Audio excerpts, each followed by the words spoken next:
Assalamualaikum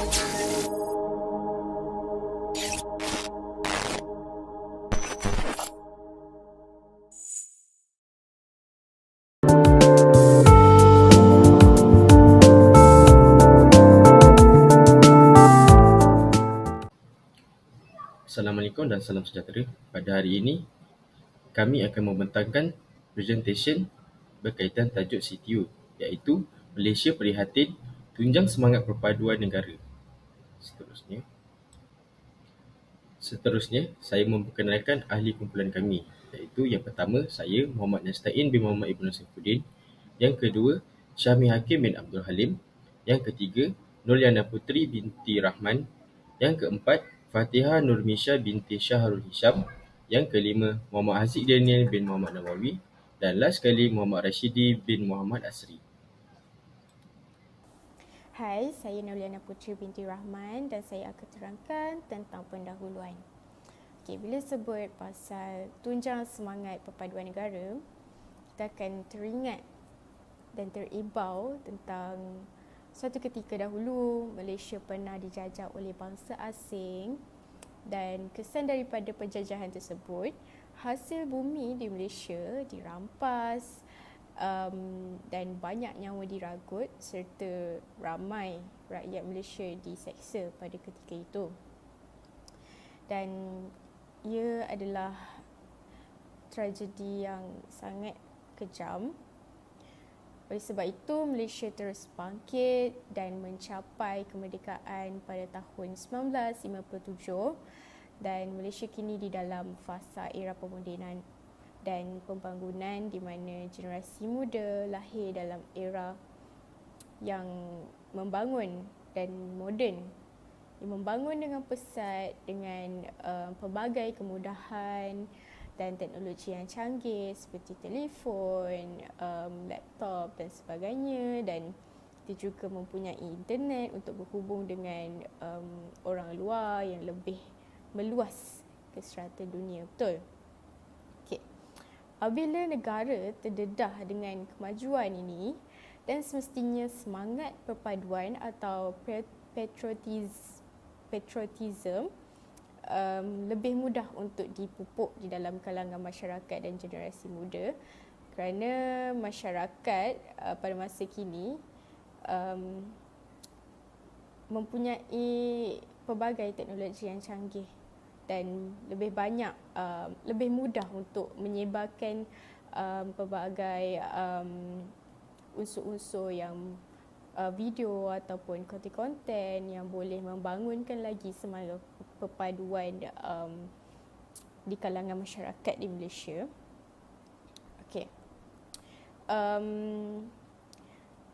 Impak daripada teknologi moden yang wujud dan berfungsi untuk memudahkan kita berkomunikasi antara satu sama lain, dan ia boleh menjadi salah satu platform yang menjadi tunjang utama untuk kita menyuntik semangat perpaduan di dalam kalangan masyarakat Malaysia dan generasi muda yang ada di Malaysia.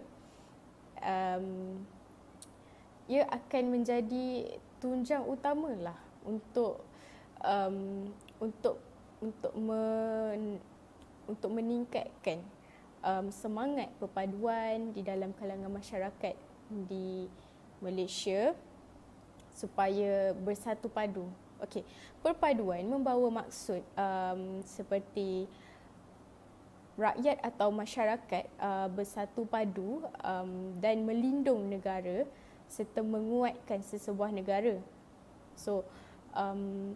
Punca utama bagi negara itu kuat dan bertahan adalah daripada rakyatnya yang bersatu padu.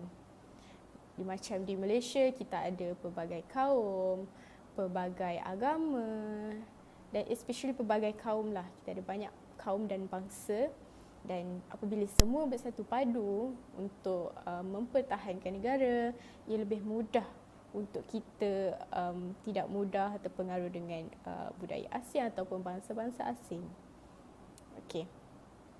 Dan ini adalah tunjang utama semangat perpaduan dalam negara kita. Assalamualaikum, nama saya Fatin Darwishan binti Syarif Isam. Saya akan membentangkan definisi perpaduan. Definisi perpaduan terbahagi kepada 3, iaitu menurut bahasa, istilah dan tokoh. Pertama sekali, saya akan menceritakan definisi perpaduan menurut bahasa. Menurut Skambo Dewan dan Pustaka edisi yang keempat, perpaduan ialah bersinonim dengan gabungan ataupun kesepakatan. Ia juga wujud sebagai hubungan erat yang tercipta antara golongan masyarakat secara langsung atau tidak langsung. Selain itu, perpaduan juga proses untuk menyatupadukan rakyat menjadi satu identiti. Akhir sekali, perpaduan yang baik dapat mencerminkan kehormatan antara kaum supaya tragedi 31 Mei 1969 tidak berulang lagi dan dijadikan sebagai iktibar. Menurut istilah pula, dari segi istilah, perpaduan ialah penyatuan beberapa elemen asing menjadi satu elemen yang utuh.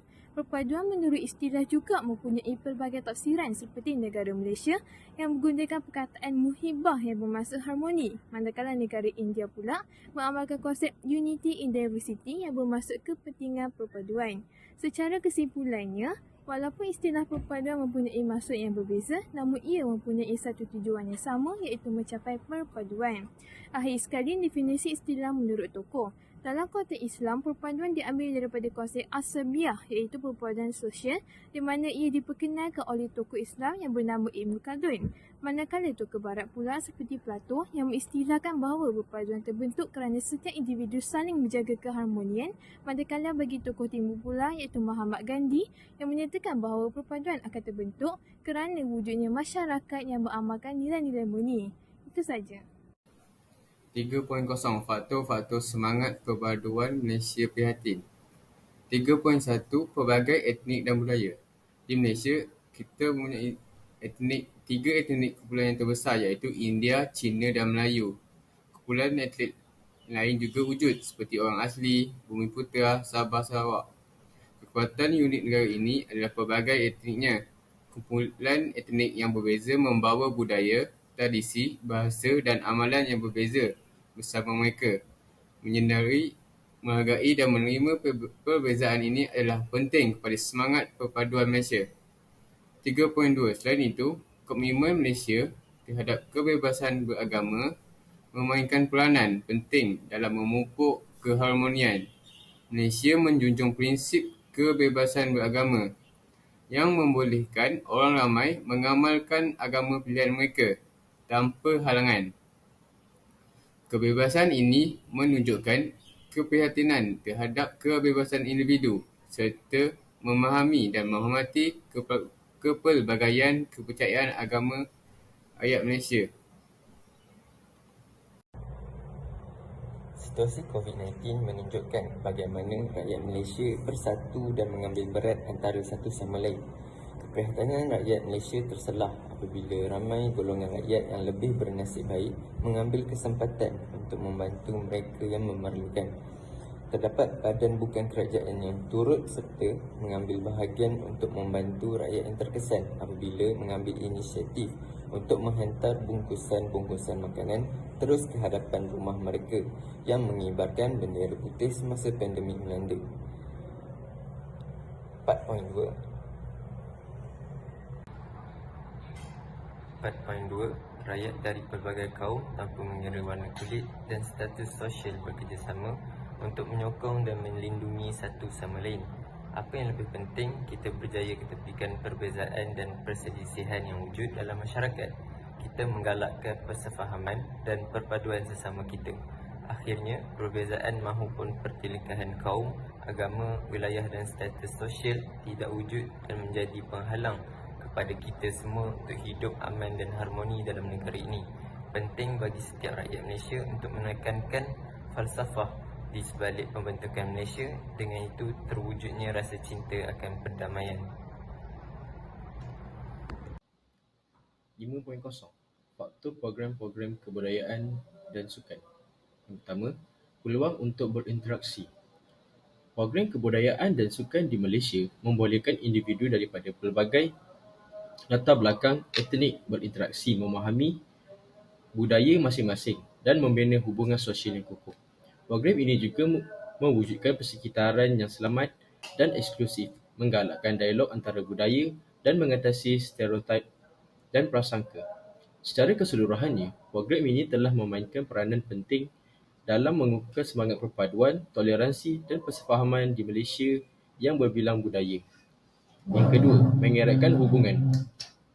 Program kebudayaan dan sukan di Malaysia memainkan peranan penting dalam mengeratkan hubungan antara individu pelbagai etnik. Melalui penyertaan aktif, individu boleh menjalinkan ikatan yang kukuh, menyokong satu sama lain dan bekerjasama.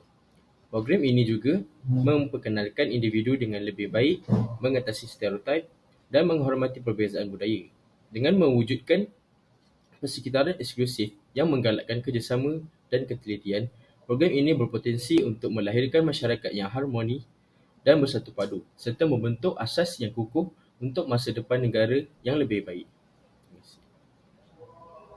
Assalamualaikum warahmatullahi wabarakatuh. Nama saya Muhammad Haziq Daniel bin Muhammad Nawawi dan saya akan menerangkan tentang cadangan dan kesimpulan tentang topik kumpulan kami. Okey, untuk cadangan, antara cadangan yang kami cadangkan yang boleh digunakan oleh rakyat Malaysia untuk memupuk semangat perpaduan di dalam diri masing-masing ialah dengan menerapkan nilai-nilai warisan dan budaya di dalam diri mereka.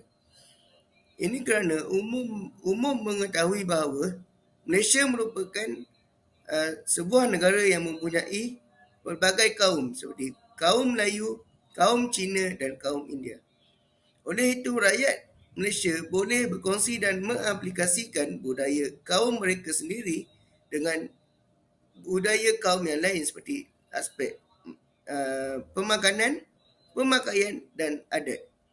Sebagai contoh, kita boleh menyaksikan bagaimana rakyat Malaysia menyukai makanan masyarakat India seperti roti canai dan thosai. Di samping itu, masyarakat Melayu juga boleh memperkenalkan adat Melayu kepada orang Cina dan orang India atau sebaliknya. Oleh itu, menyebarkan nilai-nilai budaya dan warisan berbilang kaum juga boleh meningkatkan perpaduan kaum di negara ini. Selain itu, cadangan kedua yang kami cadangkan kepada rakyat Malaysia untuk memupuk semangat perpaduan di dalam diri masing-masing ialah dengan menggabungkan institusi pendidikan dari peringkat rendah.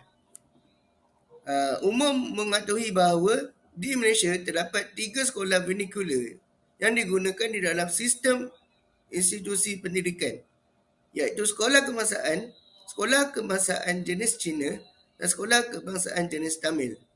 Bukan sahaja komponen ini dapat menjejaskan perpaduan di antara pelajar, ia juga dapat mewujudkan jurang pendidikan